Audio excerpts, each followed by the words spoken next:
अवधूत चिंतन श्री गुरुदेव दत्त श्री स्वामी समर्थ. नमस्कार मंडळी, स्वरूपम समर्थम चॅनलमध्ये तुम्हा सर्वांचं पुन्हा एकदा खूप खूप मनापासून स्वागत करते. आजच्या व्हिडिओमध्ये मी तुम्हाला सांगणार आहे की दत्त जयंती निमित्त आपल्याला कुठली सेवा सुरू करायची आहे की ज्यामुळे आपल्या घरात भरभराट येणार, धनधान्य सुख समृद्धी आपल्या घरात कायम नांदेल. तर ती कुठली सेवा करायची आहे दत्त जयंती निमित्त ते मी तुम्हाला आज सांगणार आहे. आपल्या सगळ्यांना माहिती आहे की 26 डिसेंबर 2023 आहे दत्त जयंती आणि दत्त जयंतीच्या दिवशी आहे पौर्णिमा. तर पौर्णिमेच्या दिवशी आपल्याला एक सेवा सुरू करायची आहे की जी सेवा सुरू केल्याने आपल्या घरी धनधान्याची कधीच कमतरता राहणार नाही, पैशांची चणचण आपल्याला भासणार नाही. आणि शिवाय म्हणजे आता मार्गशीर्ष महिना सुरू आहे. मार्गशीर्ष महिना हा माता लक्ष्मीचा महिना असतो आणि माता लक्ष्मीला सगळ्यात जास्त काय प्रिय आहे तर भगवान विष्णूंची सेवा केलेली प्रिय आहे. जिथे भगवान विष्णूंची कायम सेवा होते तिथे माता लक्ष्मी कायम वास करतातच.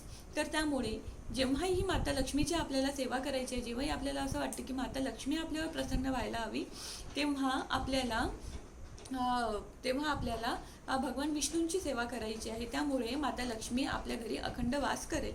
तर जन्म देण्याचे किंवा जन्माला घालण्याचे काम हे ब्रह्मदेव करत असतात व जन्म ते मृत्यूपर्यंत पालनपोषण करण्याचे काम भगवान विष्णूंवर आहे आणि मृत्यूनंतर भगवान शंकर यांची जबाबदारी आहे. म्हणून मेल्यानंतर आत्मांना मुक्ती देण्याचे कार्य भगवान शंकरांच्या स्थानी केले जाते. जसं श्री क्षेत्र त्र्यंबकेश्वर या ठिकाणी नारायण नागबली हा विधी केला जातो.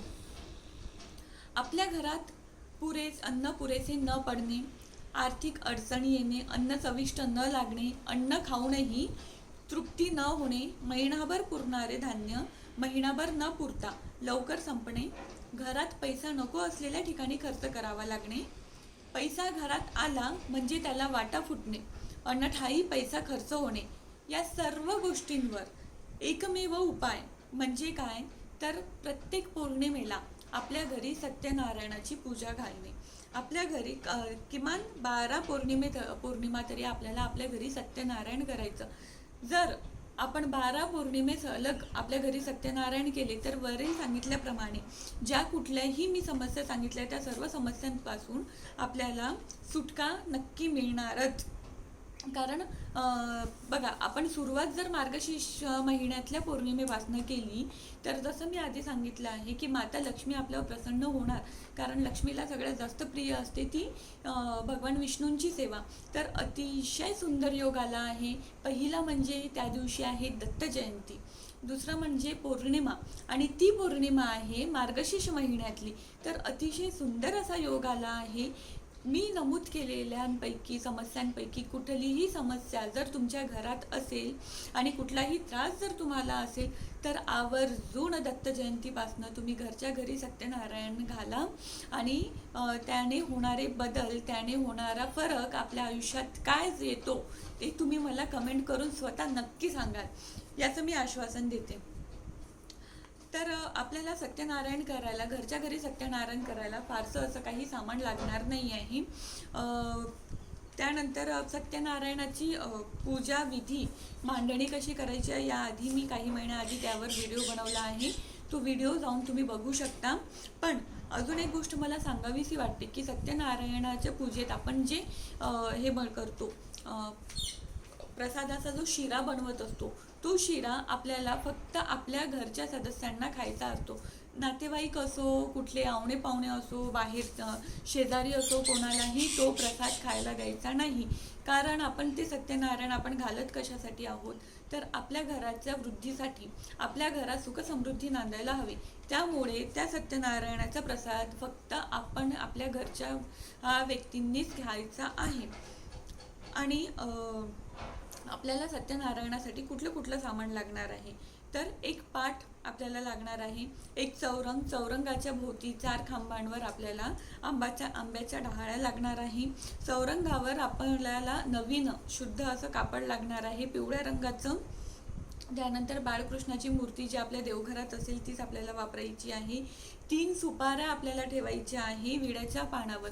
विड्याची पानं ही जोड विड्याची पानं असायला हवी आणि त्यावर आपल्याला 3 सुपाऱ्यांची मांडणी करायची आहे. पहिली सुपारी ही गणपती बाप्पांची असेल, दुसरी सुपारी ही कुळदेवीची असेल आणि तिसरी सुपारी ही वरुण भगवानाची असेल.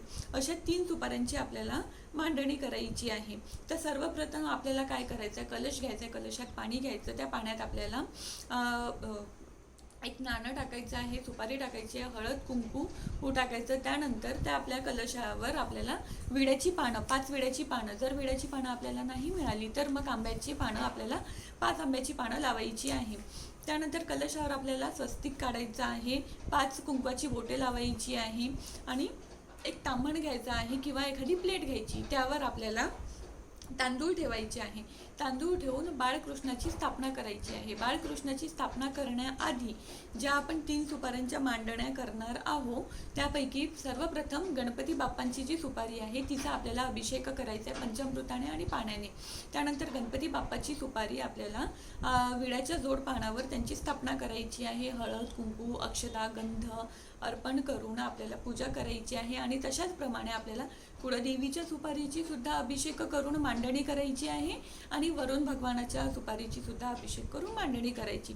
त्यानंतर मग आपल्याला बाळकृष्णाचा अभिषेक करायचा आहे मूर्तीचा आणि मूर्तीचा अभिषेक केल्यानंतर ताम्हणातल्या प्लेटातल्या ज्या तांदळांवर तांदूळ जे आपण ठेवले आहे त्यावर आपल्याला मांडणी करायची आहे बाळकृष्णाची. हळद कुंकू गंध अक्षदा फुलं अर्पण करायचं आहे. आपण जर आपल्या घरी सत्यनारायण करत आहे तर सत्यनारायण भगवानाचा फोटो जर आपल्याला असेल तर अतिउत्तम आणि नसेल तर आपण बाळकृष्णाची पूजा करीतच आहोत. जर फोटो असेल तर कलशाच्या मागे आपल्याला फोटोची स्थापना करायची आहे आणि फोटोला सुद्धा हार फुलं अर्पण करायचं आहे. हळद कुंकू अक्षता गंध अर्पण करून फोटोची सुद्धा आपल्याला पूजा घालून घ्यायची आहे.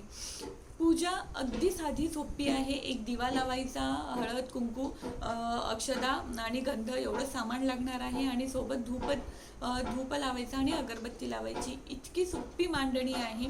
त्यानंतर सत्यनारायणाची पोथीचा आपल्याला पठण करायचं आहे, वाचायचं आहे. ज्या पोथीमध्ये सत्यनारायणाची जी पोथी आहे त्यात जे अध्याय दिले आहेत त्यात ज्या कथा दिल्या आहेत त्याचं आपल्याला पठण करायचं आहे आणि रव्याच्या शिऱ्याचा आपल्याला नैवेद्य दाखवायचा आहे. अशा प्रकारे घरच्या घरी आपल्याला साधारण 30 ते 45 मिनिटं इतकाच वेळ लागणार आहे घरच्या घरी सत्यनारायण पूजा करायला.